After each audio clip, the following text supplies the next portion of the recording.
అధ్యక్ష, నా పేరు SL Padma, trade union centre of India Telangana state సెక్రటరీని. ఈరోజు తెలంగాణ రాష్ట్రంలో కనీస వేతనాలు అమలు, వాటి తీరు, వైఫల్యాలు, దాన్ని ఎలా కనీస వేతనాలు ఈ రాష్ట్రంలో ఉన్నటువంటి 1,30,00,000 మందికి అమలు చేయడానికి ఏమి చేస్తే అది అమల్లోకి మనం తీసుకెళ్ళగలుగుతాం అనే అంశం పైన చర్చను లేవనెత్తించినటువంటి దత్తాత్రేయ గారికి టీయూసీఏ తరఫు నుంచి ఉద్యమాభినందనలు తెలియజేస్తూ ఉన్నాం. ప్రధానంగా దాదాపు ఈ రాష్ట్రంలో 15 సంవత్సరాలు అవుతుంది కనీస వేతనాలు సవరించక.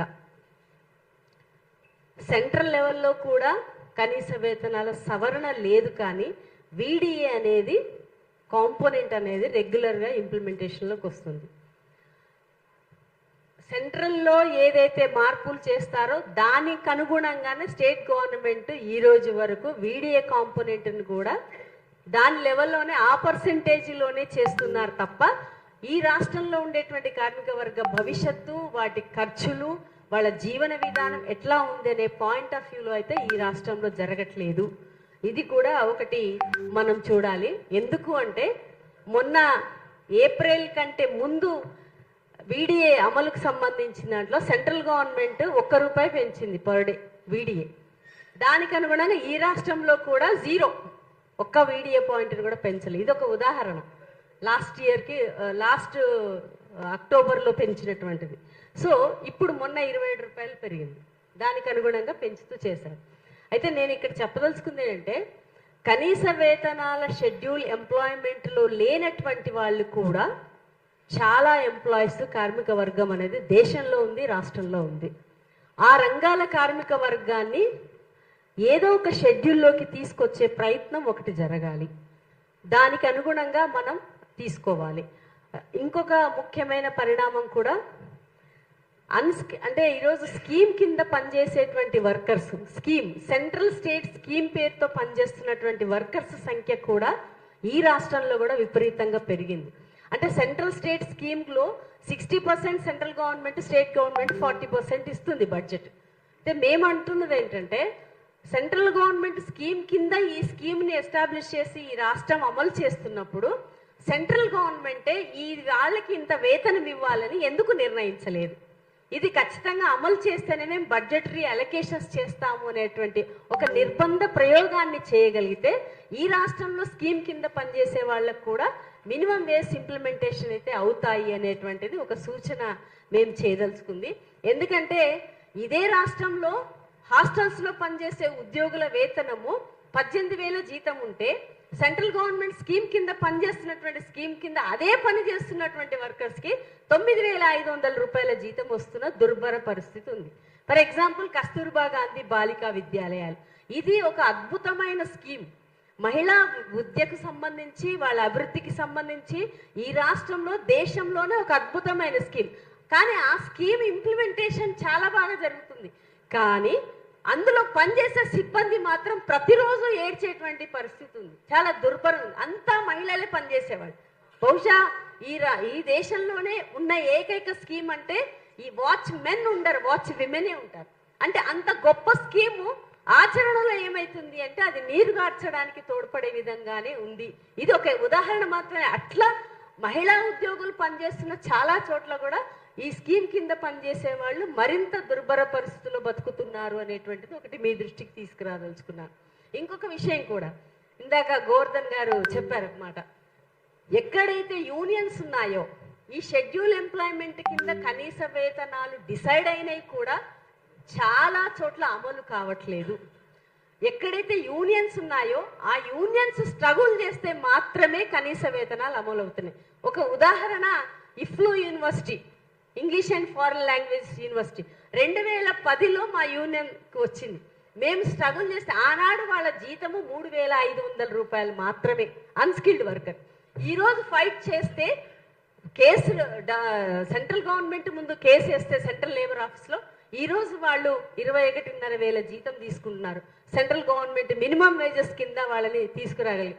అదే సేమ్ హైదరాబాద్ సెంట్రల్ యూనివర్సిటీలో కూడా అట్లా మేము అచీవ్ చేయగలిగాం.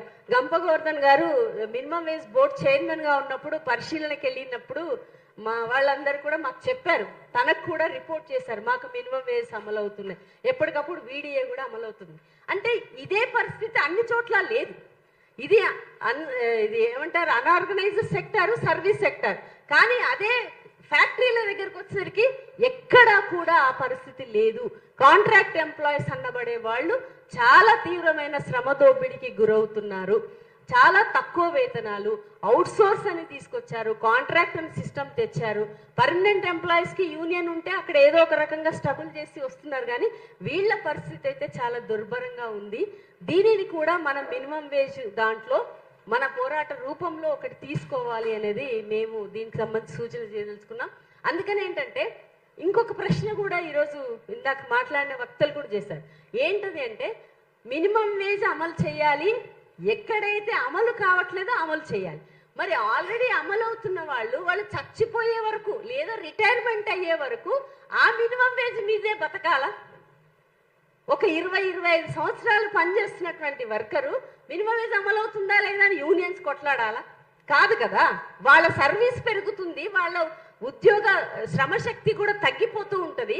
అలాంటప్పుడు వాళ్ళకి అవుట్ వెళ్ళేటప్పుడు, రిటైర్మెంట్ అయి బయటికి వెళ్ళేటప్పుడు వాళ్ళ పరిస్థితి వాళ్ళకి ఏ రకమైన సెక్యూరిటీని మనం ప్రొవైడ్ చేయగలుగుతాం? లేదా వాళ్ళు ఇంతకాలం ఈ సంస్థ కోసం, ఈ పరిశ్రమ కోసం పనిచేశాం కాబట్టి నాకు ఏదో ఒక బెనిఫిట్ ఉండాలి అని ఉన్నప్పుడు మాత్రమే సంతృప్తితో వర్కర్ పనిచేయగలిగినప్పుడే ప్రొడక్షన్ అనేది కూడా ఎక్కువ పెరుగుతుంది. అలా లేనప్పుడు నోయిడా, మానేసర్, గుర్గావ్, రాజస్థాన్ ఈ ప్రాంతాలలో వచ్చిన ఉద్యమాలే మనకు ఒక నిదర్శనం. ఇప్పుడున్న జంక్చర్లో చాలా తీవ్రమైన సంక్షోభాలు డెవలప్ అయిన పరిస్థితుల్లో 12,000 జీతం ఏ మూలకి ఒక కుటుంబం బతకడానికి సరిపోదు.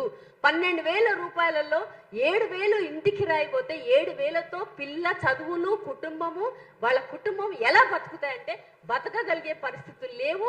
ఈ అసంతృప్తులతో ఉద్యమాలు కూడా పెద్ద ఎత్తున రేపు రాబోయే రోజుల్లో రాబోతున్నాయి. కాబట్టి దీన్ని ఒక హెచ్చరికగా ప్రభుత్వాలు తీసుకొని, తెలంగాణ రాష్ట్ర ప్రభుత్వం కూడా 73 జీవోలలో 8 జీవోలను అగ్రికల్చర్ సెక్టార్ కి అయినా మిగతా జీవోలు సజెషన్స్ పోయినా కూడా ఫైల్ సంకన పెట్టుకొని కూర్చుంటే ఎట్లా? ఇప్పుడు ప్రభుత్వాలకు ఓట్లేసింది ప్రజలు, కార్మిక వర్గం వేశారు. వేసినప్పుడు దాని ఇంప్లిమెంటేషన్ కార్మిక వర్గం గురించి ఆలోచించాలి, పరిశ్రమల యజమానుల కోసం కాదు కదా. యజమానుల అబ్జెక్షన్ చెప్తే జీవోలను పక్కకు పెట్టారు, రద్దే చేశారు. ఇప్పుడు మనకు రిపోర్ట్ వచ్చింది. అంటే ఇది ఎట్లా కరెక్ట్ అవుతుంది? ఇంకొకటి, ఈ రాష్ట్రంలో అనేక కార్మిక సంఘాలు ఉన్నాయి. ఆ కార్మిక సంఘాలు అందరికీ కూడా ప్రాతినిధ్యం ఇవ్వగలిగినప్పుడు విషయాలని ప్రజెంటేషన్ లో ఎక్కడో ఒక చోట ఒక బ్యాలెన్స్డ్ గా ఆలోచించడానికి గవర్నమెంట్ కి అవకాశం ఉంటుంది. కానీ ఆ అవకాశమే లేకుండా ఒక యూనియన్ నాకు దగ్గర ఉండి నా పాలనలో పంచుకునే భాగస్వామ్యం వాళ్లకు అన్నప్పుడు అది కూడా చాలా ప్రాబ్లమాటిక్ గా ఉంటది. వర్కర్ అంటే ఇప్పుడు కార్మిక సంఘాలన్నీ కార్మికుల పక్షాననే మాట్లాడుతున్నప్పుడు కార్మిక సంఘాలందరికీ ప్రాతినిధ్యం ఇవ్వడం మూలంగా అది ఫలవంతమైనటువంటి చర్చకు అవకాశం ఉంటుంది. ఒక డెమోక్రటిక్ స్పేస్ ద్వారా వాటిని కొంత నియంత్రించడానికి, అసంతృప్తులను తగ్గించడానికి, సంక్షోభాలను తగ్గించడానికి, కుటుంబం వ్యవస్థ, కార్మిక కుటుంబం చిన్నాభిన్నం కాకుండా ఉండడానికి తోడ్పడుతుంది. అయితే ఇంకొక ప్రమాదం కూడా ఒకటి చాలా క్లియర్ గా ఉంది. అసంఘటిత రంగంలో పనిచేసేటువంటి కార్మిక వర్గంలో, ఈవెన్ ఇండస్ట్రీస్ లో, సిగాచి ఇండస్ట్రీ హైదరాబాద్ లో జరిగిన, పాషమైలాలో జరిగిన ఘటనలో 56 మంది కార్మికులు చనిపోతే ఉనికి తెలియని వాళ్ళు, ఆ శవాలు కూడా దొరకని వాళ్ళ పరిస్థితి ఏముందో ఈ రాష్ట్రంలో ఉన్న కార్మిక వర్గ పరిస్థితికి ఒక నిదర్శనము.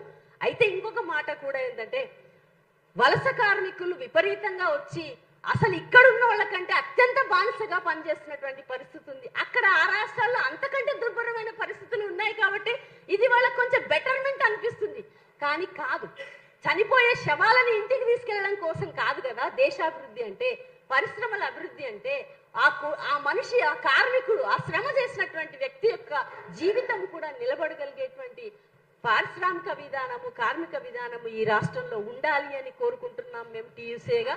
అందుకని ఇప్పుడు మినిమం వేజెస్ ఈ రౌండ్ టేబుల్ మీటింగ్ లో అందరి అభిప్రాయాల మేరకు ఏవైతే మినిమం వేజ్ షెడ్యూల్ ఎంప్లాయ్మెంట్ ప్రకటించిందో ఆ షెడ్యూల్ ఎంప్లాయ్మెంట్ ని మార్చి ఇవ్వాలి అనేది ఒకటి, అది దాన్ని మనం తీర్మానంగా తీసుకోవాలని.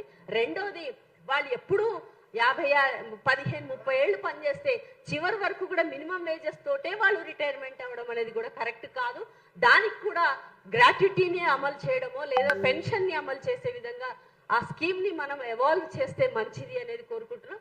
సెంట్రల్ స్టేట్ కి సంబంధించిన రిలేషన్ లో ఉన్న స్కీమ్ వర్కర్స్ లో సెంట్రల్ గవర్నమెంట్ మినిమం వేజెస్ అనేది ఇది కంపల్సరీ స్కీమ్ కింద పనిచేసే వాళ్ళకి అమలు చేయాలి అనే ఆదేశాలు కూడా రాష్ట్రాలకు ఇవ్వాలి అనేది కూడా నేను ఈ సందర్భంగా సూచన. Thank you very much.